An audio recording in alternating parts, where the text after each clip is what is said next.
Préparez des petits pas de danse.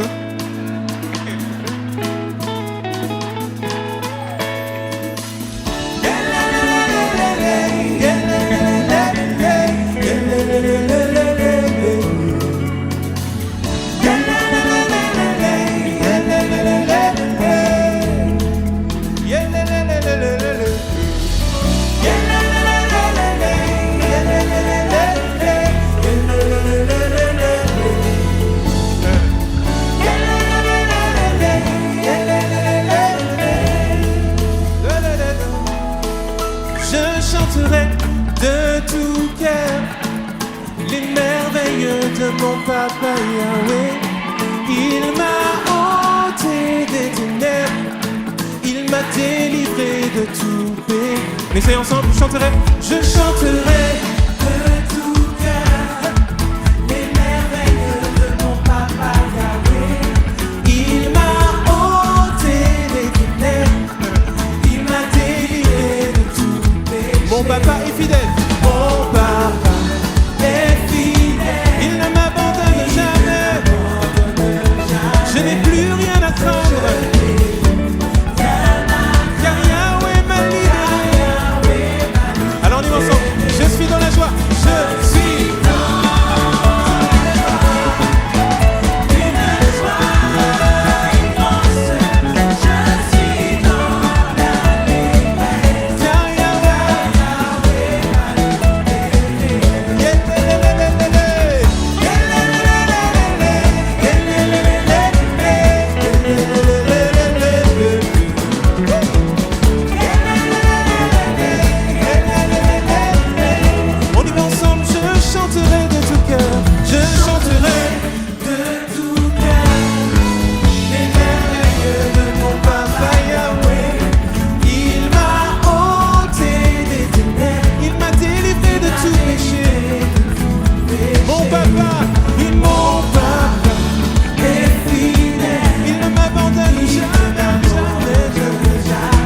je n'ai plus rien à craindre.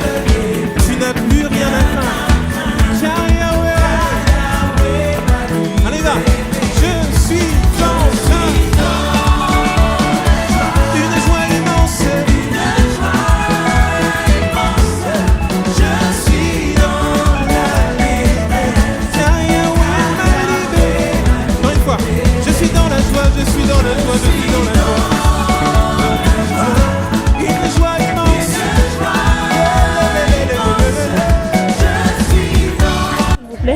C'est Moussif Gracien, je viens du diocèse de Nyundo. Dans notre diocèse de Nyundo, on est venu avec 13 jeunes et 5 jeunes du diocèse de Rwengeri. C'est découvert le milieu d'abord et partager les différentes expériences entre les deux diocèses de Nyundo, Rwengeri et Goma. C'est nous les artisans de la paix et c'est nous qui devons construire la paix.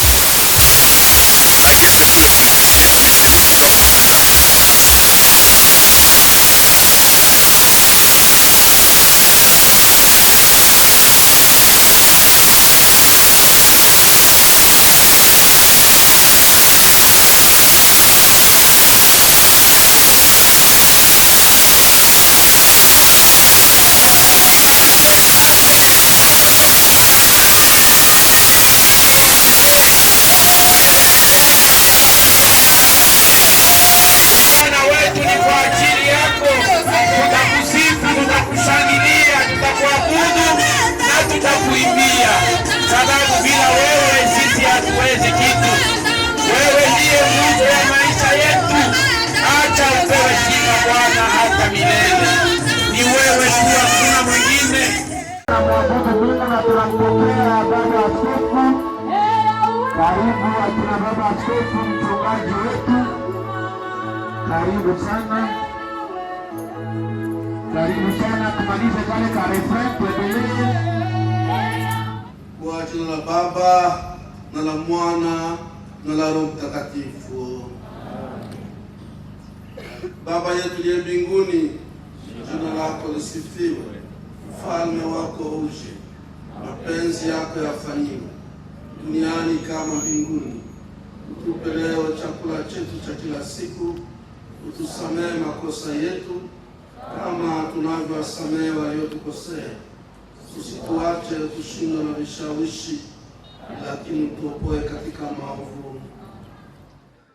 Ninayo furaha kubwa ya kupokea wandugu kutoka Rwanda katika diosezi ya Nyundo na Rwengeri.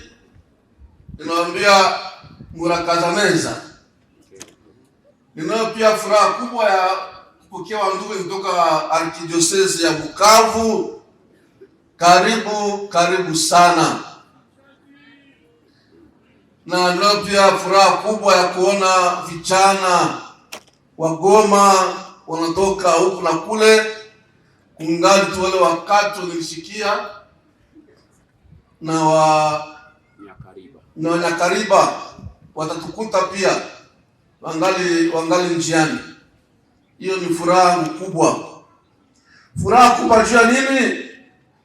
Juu kwangu ilikuwa sawa vile ndoto. C'était un rêve. Mais voilà que le rêve devient réalité. Le rêve devient réalité. Hiyo ndoto inatimika kwa wakati huu. Kwani muko pale. Mulikuja jana, mulipigwa na mchoko wa njia, mulikuwa na stress ya safari, mulikuwa na stress ya mapano ya magari njiani, mulikuwa na stress ya kusema tunaenda Ruchuru tutapokelewa namna gani.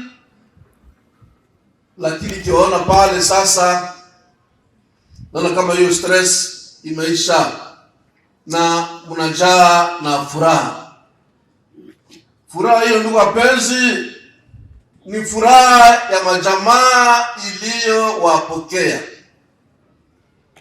Nilipokuja hapa kuelezea Wakristo kama tutafanya hapa forum de jeunes na tutakuwa lazima ya majamaa kupokea vijana, naambia kweli kama majamaa ya Ruchuru na Kiwanja walifurahi sana kuweza kuwapokea. Malaki vijana wenzenu hapa wanafurahi sana kuweza kuwaona, unakuja kuwatembelea. Lakini ndani ya eklesia hakuna mgeni. Ndani ya eklesia hakuna mgeni. Tunakusanyika hapa juu sisi wote tumetambua kama tuna baba moja, ni Mungu aliyetuumba, na tuna mama moja, ni Eklesia Katolika takatifu iliyo tukusanya mahali hapa. Ninyi wenyewe mliomba tuweze kufika Ruchuru, na Eklesia mama yenu ikasema sawa, tutaandaa yote ya lazima kusudi muweze kwenda Ruchuru.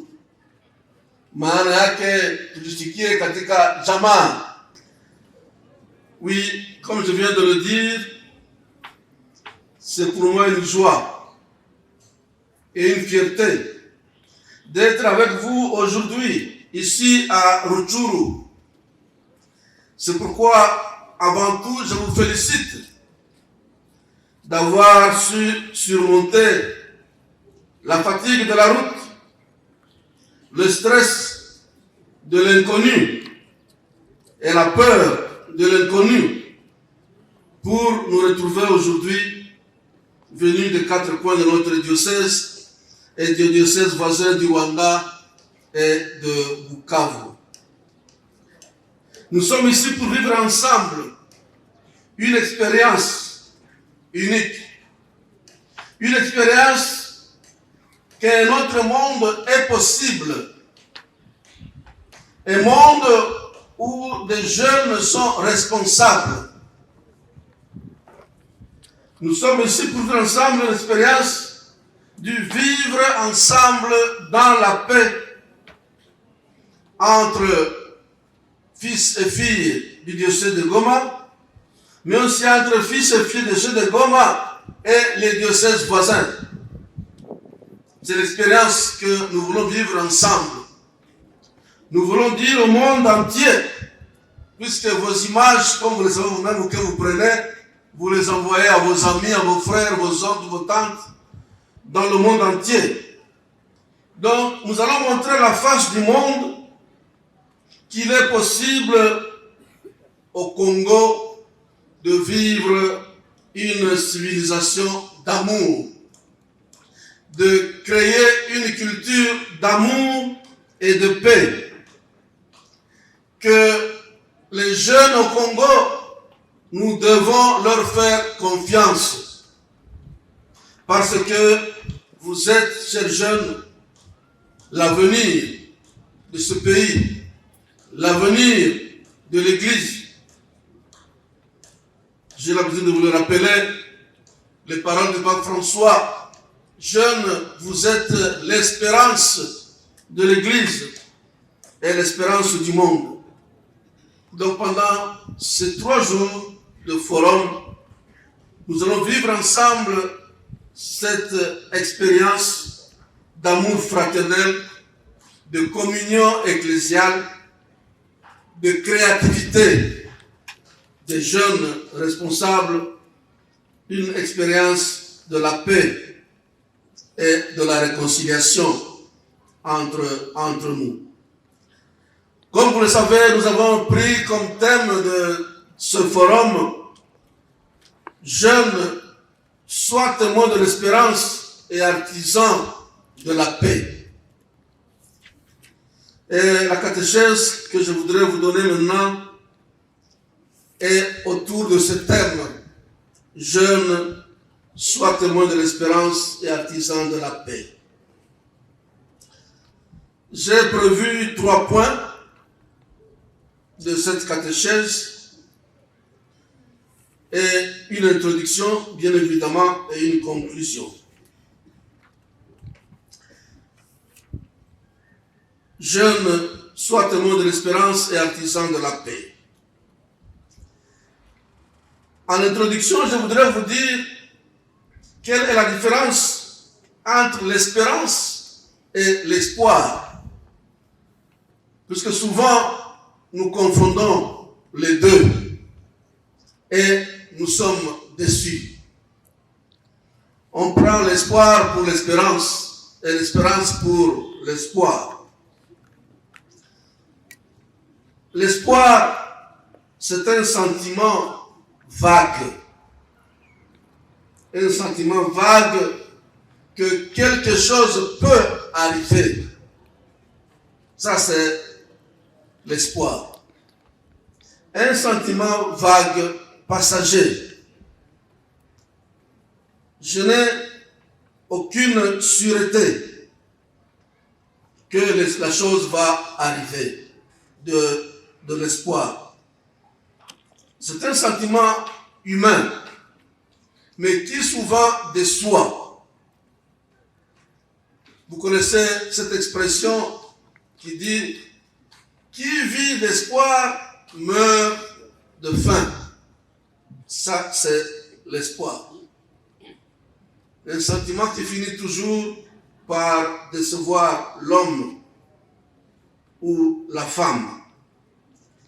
Tandis que l'espérance, c'est pas seulement un sentiment, c'est une vertu, l'espérance. Ça veut dire une valeur sur laquelle je fonde ma vie. C'est ça la vertu. Et l'espérance est parmi les 3 vertus théologales. Donc des vertus qui sont données par Dieu. Des vertus qui sont des dons de Dieu. Parmi ces vertus, vous avez l'espérance. Il y a la foi, la charité et l'espérance. Puisque l'espérance est basée sur les promesses de Dieu. C'est Dieu qui promet. Et je crois aux promesses de Dieu. Que cette promesse de Dieu est pour mon bien. C'est comme quand Jésus dit, avant de monter vers le Père, il dit à ses disciples, je serai avec vous tous les jours, jusqu'à la fin des temps. Cela, ça fonde notre espérance. Je ne dis pas, oui, j'espère que Jésus sera là ce soir, ou il sera... Non, je sais qu'il est là et il sera là jusqu'à la fin des temps. Ça, c'est le sentiment de l'espérance. Donc c'est une vertu religieuse, une valeur religieuse qui est fondée non pas sur l'optimisme, elle est fondée sur les promesses de Dieu. Dieu avait dit à son fils, après 3 jours, tu vas ressusciter. Et après 3 jours, le fils est ressuscité des morts. Ça, c'est l'espérance. Et Jésus a vécu avec cette espérance durant toute sa vie. Quand il parlait à ses disciples, il leur disait, le Fils de l'homme va être livré, il va souffrir beaucoup, on va se moquer de lui, on va l'insulter, on va l'injurier, on va le mettre à mort, mais 3 jours après, il ressuscitera. Ce n'est pas que Jésus savait tout ce qui allait se passer, mais il avait l'espérance que ce que le Père a promis, il va le réaliser. C'est pourquoi l'espérance est une force pour le chrétien. C'est une force qui nous fait traverser les moments les plus difficiles de notre vie. Ça, c'est l'espérance. Même quand tu es troublé, tu as des problèmes, quand tu es habité par l'espérance religieuse, tu vas rester serein. Tu vas garder un calme qui va étonner les autres. Parce que tu es habité par l'espérance. Quelqu'un qui est habité par l'espérance ne prend pas de décision au hasard. Parce qu'il prend le temps de réfléchir. Il n'y a rien qui le bouscule. Il a le temps de réfléchir en sachant que l'espérance l'accompagne, que le Seigneur l'accompagne. C'est pourquoi nous avons aujourd'hui besoin de jeunes qui soient témoins de l'espérance, pas témoins de l'espoir. Des jeunes qui soient témoins de l'espérance. L'espérance religieuse, l'espérance qui s'accompagne de la foi et de la charité. Et on en a besoin puisque le monde dans lequel nous vivons aujourd'hui, c'est un monde difficile. Nous allons en parler. C'est un monde même dangereux. C'est pourquoi il est important que les jeunes, dans ce monde, doivent traverser ce monde avec leur espérance. Grâce à leur espérance. Toutes les difficultés qui peuvent arriver, quand on a l'espérance, on ne baisse pas les bras. Quand on a l'espérance, on ne se laisse pas abattre. On ne reste pas dormir dans la léthargie, dans la paresse. Quand on a l'espérance, on reste toujours debout. On reste toujours debout, les yeux tournés vers l'avenir, les yeux tournés vers Jésus-Christ. C'est ça la position de l'homme ou de la femme qui vit de l'espérance. C'est un homme ou une femme qui reste debout, même quand tout semble s'écrouler autour de lui. Donc cette espérance, chers jeunes, est une vertu théologale qui est très importante pour notre vie de tous les jours. C'est une certitude qu'il y a des choses qui sont invisibles, que je ne vois pas, mais qui un jour vont devenir visibles. C'est l'expérience que nous venons de faire pour l'organisation de ce forum. Il fallait de l'espérance puisqu'il n'y avait rien qui pouvait assurer pour dire que voilà, on peut tenir le forum à Rutshuru. Vous savez, c'est la première fois. Mais nous avions l'espérance que ce forum pourra bien se tenir à Rutshuru. Et voilà que nous sommes là. Donc, chers jeunes, soyons témoins de l'espérance. Alors, j'ai 3 points que j'ai prévus. Le premier point, c'est jeunes, soyez témoins de l'espérance à l'ère de l'intelligence artificielle. Je vais vous dire ce que cela veut dire. Soyez témoins de l'espérance à l'ère de l'intelligence artificielle. Et deuxièmement, jeunes, soyez témoins de l'espérance dans un monde en crise économico-financière et sécuritaire. Ça, c'est notre monde dans lequel nous vivons. Et troisième point, jeunes, soyez témoins de l'espérance comme Floribert Boaratchoui Birkositi. Ce sont les 3 points que j'ai prévus pour nous introduire dans ces 3 jours de forum régional des jeunes ici à Rutshuru. Donc, jeunes, soient témoins de l'espérance à l'ère de l'intelligence artificielle. Qu'est-ce qu'on appelle l'intelligence artificielle? L'intelligence artificielle, c'est tout ce que l'homme fait et qui ressemble à l'intelligence de l'homme. Mais ce n'est pas l'intelligence de l'homme. Aujourd'hui, dans le monde, on fabrique beaucoup d'instruments qui semblent avoir l'intelligence de l'homme. Mais ce n'est pas l'intelligence de l'homme. Ce n'est pas l'intelligence humaine. Et cela vient de quoi? Vient de l'ordinateur. L'ordinateur qui a d'abord cette capacité de mémoriser. Quand vous avez un ordinateur, vous dites qu'il y a de la mémoire dans l'ordinateur. Qu'est-ce que cela vous rappelle? La mémoire de l'homme.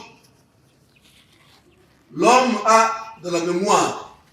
Les animaux ont de la mémoire. Alors voilà que maintenant, on met la mémoire dans un instrument, dans un outil. Il y a de la mémoire. Tu peux lui donner des choses et tu reviens 2, 3 jours, 4 jours après, tu lui demandes, il te sort ce que tu lui as donné. Ça pose question. Et celui qui fabrique cela, il va dire, mais moi, j'ai fabriqué quelqu'un qui ressemble à un homme. Et ça donne de la fierté à l'homme. Cet ordinateur, computer, il peut te faire des calculs que toi-même tu ne peux pas faire. Vous avez dans votre téléphone, Android ou autre, une calculatrice. Elle te fait des opérations que ton intelligence ne peut pas faire. Voilà l'intelligence artificielle. Tout cela nous rappelle l'intelligence de l'homme, mais qui est mise dans une machine. Alors, pourquoi est-ce que j'attire votre attention sur cela? Puisque cela facilite beaucoup la vie. Et les jeunes ont tendance à aimer la facilité. Les jeunes ont tendance à aimer la facilité. Puisque vous avez l'intelligence artificielle dans vos téléphones Android, dans les ordinateurs, sur les réseaux sociaux, au moins ici chez nous, c'est le lieu où vous avez l'intelligence artificielle. Vous avez l'intelligence artificielle aussi dans le domaine médical, dans les hôpitaux. Ils ont des appareils parfois. Un jour, j'ai vu un infirmier, il cherchait la veine pour piquer. Pour piquer mais il ne trouvait pas la veine. Il a pris seulement un petit appareil, il l'a mis sur le doigt, et tout de suite, l'appareil lui a montré où étaient les veines dans le corps du garçon. Ça, c'est l'intelligence, ça facilite le travail. Et le travail de l'infirmier, puisqu'il devait chercher plusieurs fois, mais surtout pour le patient, pour le malade, pour celui qui doit chercher à piquer, il essaie ici, ça ne marche pas. Il essaie là-bas, ça ne marche pas. Et cet appareil-là dit tout de suite, voilà, la veine est là, tu peux piquer. Ça, c'est l'intelligence artificielle. Malheureusement, vous avez l'intelligence artificielle aujourd'hui chez nous, dans les drones. Il y a des endroits où on ne connaît pas les drones, mais ici, nous, maintenant, nous connaissons les drones. Les drones fonctionnent avec l'intelligence artificielle. On lui dit, va à tel endroit, voilà. Et là, quand tu arrives là au-dessus, c'est là que tu dois lâcher la bombe. C'est une intelligence qui est là, et tu verras que...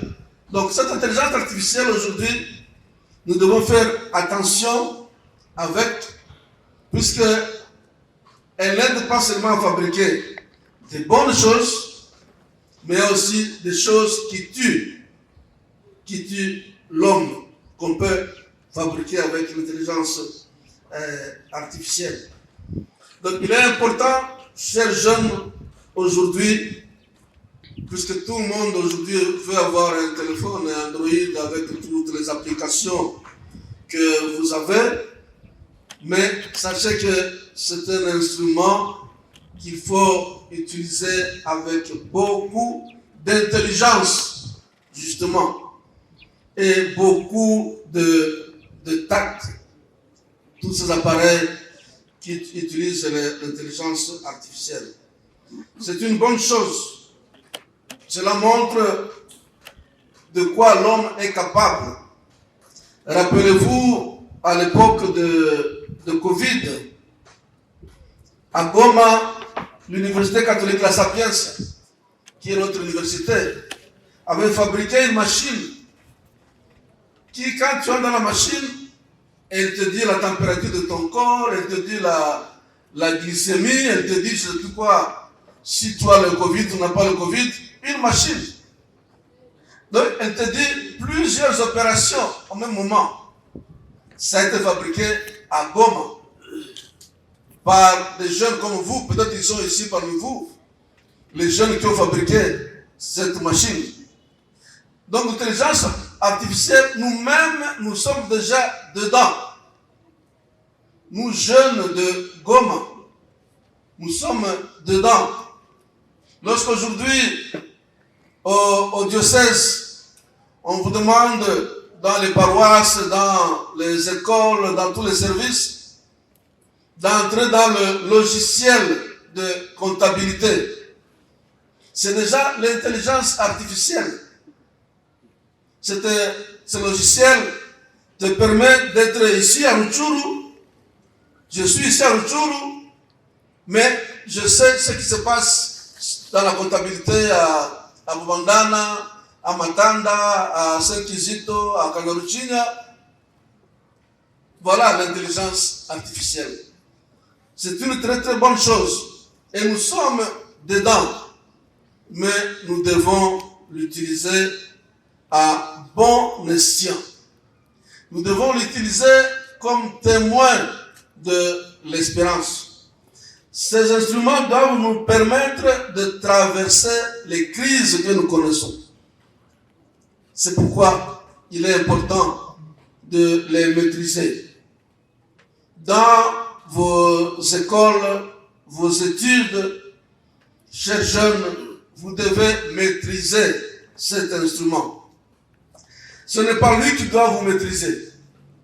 Si lui vous maîtrise, là, ce que vous demandez, ce n'est pas ça qu'il vous donne. Il vous donne autre chose. Mais vous devez maîtriser cette technologie. Chaque jeune doit être curieux aujourd'hui. Le monde ne va pas reculer. Le monde de l'intelligence artificielle ne va pas reculer. Il ira toujours de l'avant. Donc dans les écoles, nous devons aider nos jeunes à maîtriser cet outil. Puisqu'il y en a déjà qui le maîtrisent. Comme je vous dis, les exemples que je vous donne de notre université, les exemples de logiciels de comptabilité qui est fabriqué par les étudiants de Goma, de l'ICI, je crois, ou l'ISTA, je ne sais plus. Donc, c'est des choses dans lesquelles vous êtes déjà aujourd'hui. Mais ces instruments, nous devons les employer comme des instruments d'espérance qui nous aident à traverser les difficultés de la vie. Mais ne veut pas rester seulement à l'utilisation de ces instruments.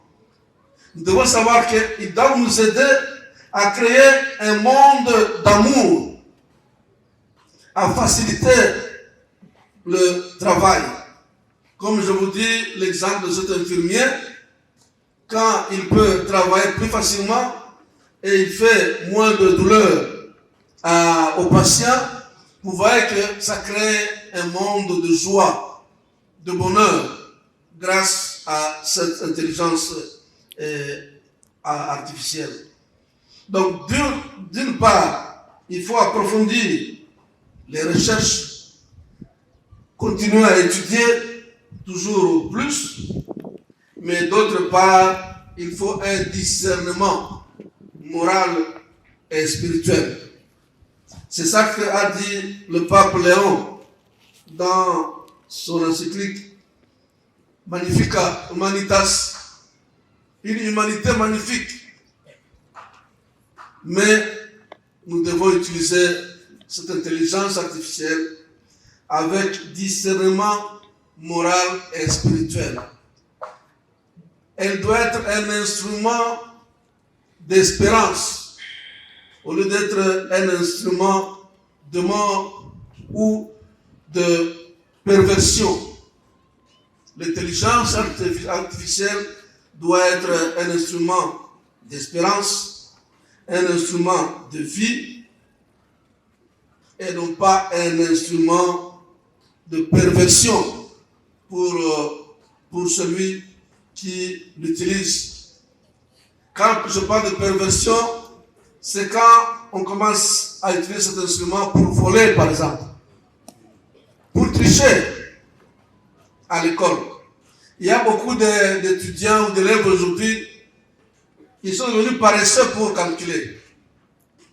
Ils ne connaissent plus le calcul mental. Tu lui dis 3 fois 6 égale combien? Il ne sait pas. Il doit chercher son téléphone pour trouver là-dedans 3 fois 6 égale combien. Ouais, là, c'est là que commence la perversion. Ça nous empêche d'exercer notre propre intelligence humaine. C'est là que, chers jeunes, nous devons faire attention avec cette intelligence artificielle. Les autres éléments, c'est à approfondir dans vos universités pour savoir quelles sont les fonctions, par exemple, qu'on peut donner à cette intelligence artificielle et d'autres fonctions qu'on ne peut pas lui donner. Par exemple, la fonction de tuer.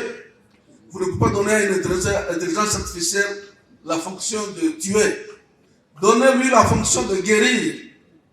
Guérir les maladies, pas tuer quelqu'un.